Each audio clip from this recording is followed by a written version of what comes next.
Well, from the minister to our president of the Senate, Timothy Hamel Smith, who is the next speaker that I'm sure that all of you would enjoy if you at all you watch the Parliament channel, that my dead husband helped build.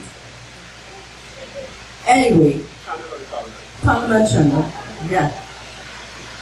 Mr. Timothy Hamel Smith was elected President of the Senate on Friday, 18th June 2010 at the opening of the first session of the 10th Parliament of the Republic of Trinidad and Tobago. Mr. Hamel Smith graduated from the College of Law, England, and was admitted to practice in 1972. He is a partner and head of the Banking and Finance Practice Group of Hamel Smith and Company. In 1998, Mr. Hamel Smith became a member of the Parliamentary Subcommittee to review the Companies Act, and in 1997, he was a part of the government task force to review the functioning of state-owned companies. Mr. Hamel Smith's specialty lies in project and bank financing, and he also listen. He has been involved in most financing of world-scale projects within the local energy-based industry, as well as several high-profile mergers and acquisitions. Ladies and gentlemen, boys and girls, I present to you our future speaker, Mr. Timothy Hamel Smith.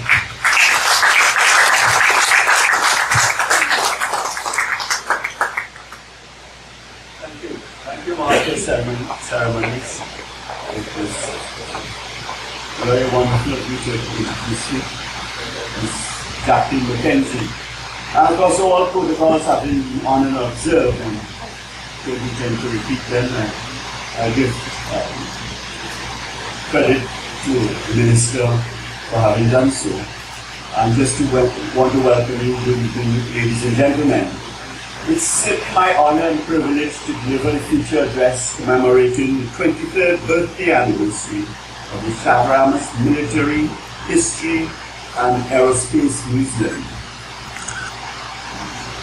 As I pondered on the issues relating to World War II and how it impacted on the Caribbean, my initial reaction was to consider what would inspire a young West Indian to join World War II. What fears did it conjure up in the minds of young West Indians? And what could be the motivating factor for these individuals to place themselves in the very real danger of an early and gruesome death to fight a war that might be thought to bear no relationship to the Caribbean? In an interview reported in the media with Justice Ulrich Cross, he was asked whether he was afraid during combat. He replied, "You can't be trained not to be afraid, but you can be trained to conquer fear." It comes from a belief that what you're doing is right and is worthwhile. So what was this right and worthwhile venture that West Indians embarked upon when they volunteered to participate in World War II? What could cause so many of our young men to lay down their lives for this cause? Indeed, out of a population of some 14 million in the Caribbean colonies of the British Commonwealth, about 16,000 volunteered for service alongside the British. Of these, well over 100 were women who were posted overseas.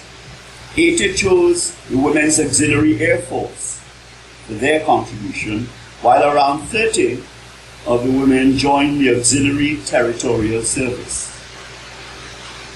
Around 6,000 West Indians served with the Royal Air Force and the Royal Canadian Air Force in roles from fighter pilots to bomber aimers, air gunners and navigators to ground staff and administration. A total of 103 Caribbean Air Force personnel received decorations for their service during the war. Thousands of West Indian seamen made their contribution in one of World War II's most dangerous services, the Merchant Navy, where 1/3 of all merchant seamen were to die during the war. One would have to be living at the time to appreciate and understand the grave danger which Hitler and fascism posed to freedom and democracy, not simply in Europe, but globally. It is the desire to defeat and eradicate this threat which served as the worthwhile and noble cause for which West Indians at the time voluntarily risked their lives to join World War II. But World War II was not simply some distant war that had no ramifications for the Caribbean.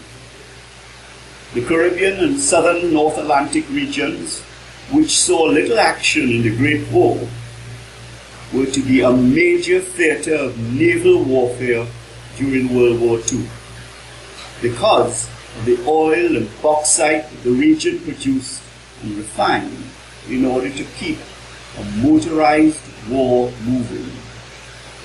Moreover, Trinidad itself was a prime target of the German war machine for two reasons, basically. The fact that as an oil producer, it supplied much of the energy needs for fighting the war. And Trinidad was seen as a strategic location, a jumping off point, if you like, for accessing South America, which Hitler viewed as a logical arena in which to spread fascism. The German U-boats were often invading our local waters here in Trinidad.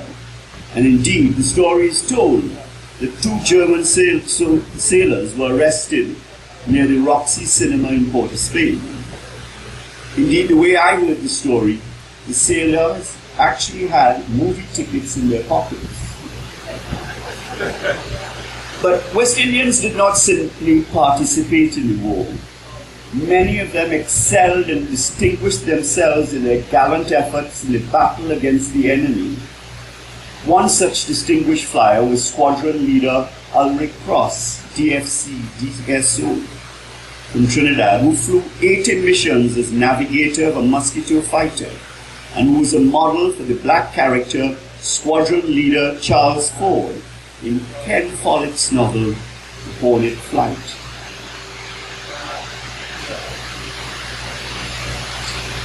Many of these young men went on to excel in their chosen careers after the war, such as Flight Lieutenant the Right Honorable Dudley J. Thompson, OCQC of Jamaica, who defended Jomo Kenyatta.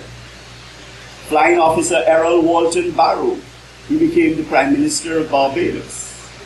Flight Lieutenant Michael Manley, he became the Prime Minister of Jamaica. Flight Lieutenant Scobie Dalrymple of Dominica, he was a distinguished journalist and historian. And Flight Lieutenant Arthur Stanley Wint, he became the first Jamaican Olympic gold medalist, winning the 400 meters in the 1948 Summer Olympics. Many are the stories of bravery in the face of battle of our young West Indian men and women. In awarding the Distinguished Flying Cross to one such distinguished warrior, it was said of him, "The superb captaincy and airmanship of this officer, coupled with his fearless courage in the face of heavy enemy defenses, has given his crew inspiration and maintained their morale at a very high standard. This flying officer's unconquerable spirit of determination and devotion to duty is deserving of the utmost praise."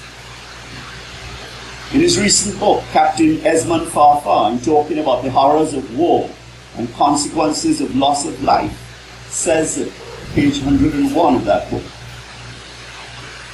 "Our loss among our friends up to August 1943 had hardly touched us before.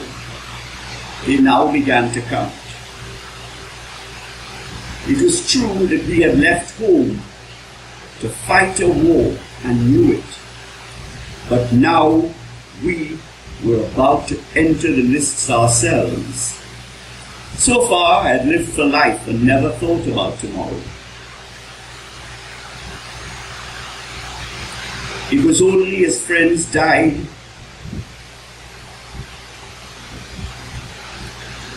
that I fully realized the brutal waste. Yet, thinking if these friends who died, I could never come to balance off their loss against the necessity of eradicating Hitler and Nazi Germany. The memory of their young faces gone and their voices silenced weighed far more with me than killing Hitler. My loss surprised any crusading spirit I might have had, or any sense of adventure that I initially felt. Rather, it left me with just a job to do. This deadening feeling came about at this time, and also at about this time, as I reached OTU, the seed of fatalism seemed to have been sown within me. Growing, this would soon make me callous to the death of all but the very closest friends. And strangely smothered in me any apprehension of worry for my future. It seemed as if unconsciously I was stealing myself to meet reality. And then at page 171, he goes on to say, I for one still live from day to day, giving myself no future, and for my entire tour remain convinced that the total comes that I would soon die. Nor did I believe that my determination to fight it out to the very end also grew stronger every day. Such was the heroism of the young men and women who lived through the harrowing experiences of World War II. But we know little of these stories, of the rare bravery displayed by many of our young men and women. Sadly, we have few heroes to whom we can point to show us that we here in Trinidad and Tobago are made of sterner things and can face and overcome the ups and downs of life. That their victory can be our victory if we follow their example, and that there is much hope for Trinidad and Tobago as we journey to transform in our nation. Psychologists tell us that it is vital for families to recall and tell the stories of the past among family members to give youngsters a sense of rootedness so as to allow them to explore and fulfill their potential. So too, it is important for nations to celebrate and tell the stories about their heroes. Justice Red Cross, who recently passed away, is a preeminent example of one such hero. But there are many with less well-known heroes. Of the many West Indians who served in the RAF, there were 185 Trinidadians, of whom 50 died in battle. Many others received this distinguished Flying Cross in recognition of their bravery and courage in the face of the enemy, who sought to overthrow our democratic way of life, which we now take for granted.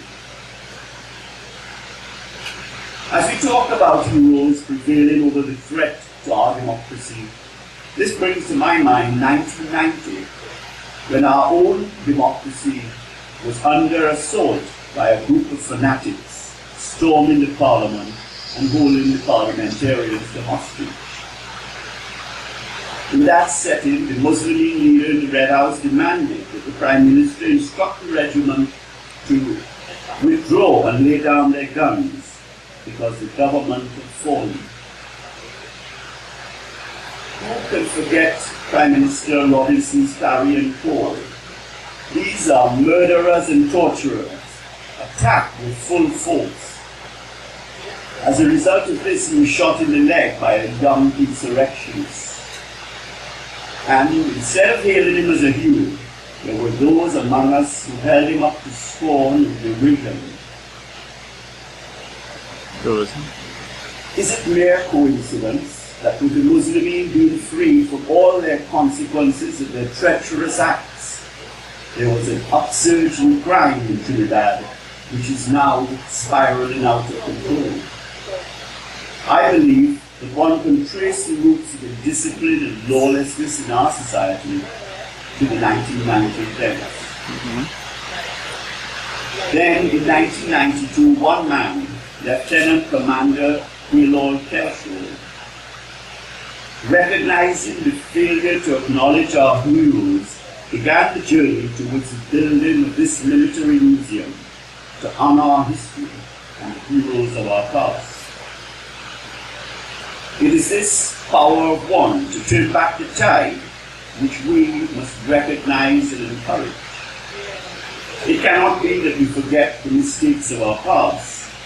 To do so would be to condemn us to relive it. To be the bulwark against threats to our democracy, we must be ever vigilant. But even more so, we must honor our heroes and the institutions which have served us in good stead. I am sure that the Lord was heartened by the recent statement by His Excellency the President of Trinidad and Tobago, when he recently said, and I quote, "I would like in this regard to take this opportunity to introduce an initiative which I will embark upon as Commander-in-Chief. I have already engaged in discussions with Major General Henrik Marad, Chief of Defence Staff, with the aim of reinvigorating Gaylord Kelshaw's dream and reality of a Chaguaramas Military History and Aviation Museum. This museum, first opened in 1992, is a rich repository in the domain of military artifacts used by soldiers, sailors, and airmen in World Wars I and II, and also with treats with the history of civil aviation in our country. If we fail to honor our heroes, we will be left only with stories of crime and disappointment. And if this is the only mirror which we can hold up that is reflective of our society, then we can be certain that we are destined to fulfill the image which we have painted for ourselves. We deserve better. We must do better. Let us begin the journey back to fulfill the watchwords of our nation: discipline, tolerance, and production. If we fulfill this mandate in our daily lives, it is only then do we deserve to call ourselves patriots of Trinidad and Tobago. And as we do so, let us hold up to our society the lives of the countless heroes who have served our nation well in countless, many different ways. Given the sentiments of His Excellency the President, I thought it would be timely to offer my own contribution to this aerospace museum, confident that it will find a permanent home which is fitting for such an important part of the history of Trinidad and Tobago.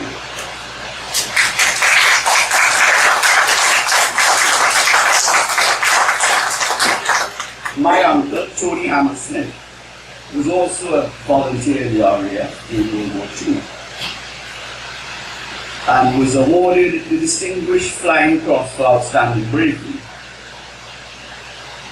In family gatherings, I had always heard the pecan which Uncle Tony enjoyed from his friends on New Year's night. Having dropped in a pub for a New Year's drink, it was said, as he parachuted from his Mosquito aircraft which had caught fire.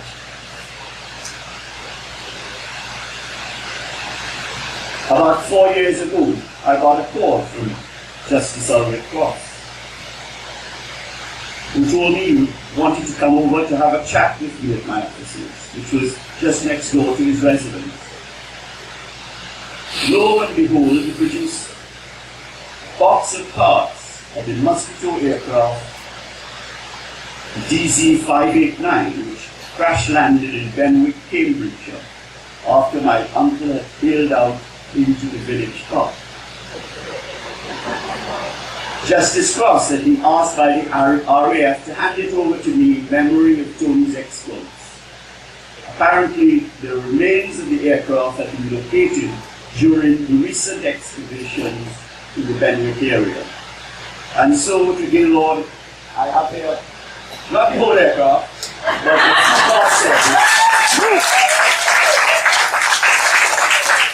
I actually call it a Mosquito, not because it could fit in this bag, but it could fly as fast as a Mosquito.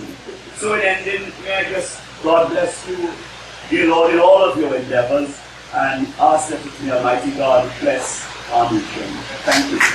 Yeah.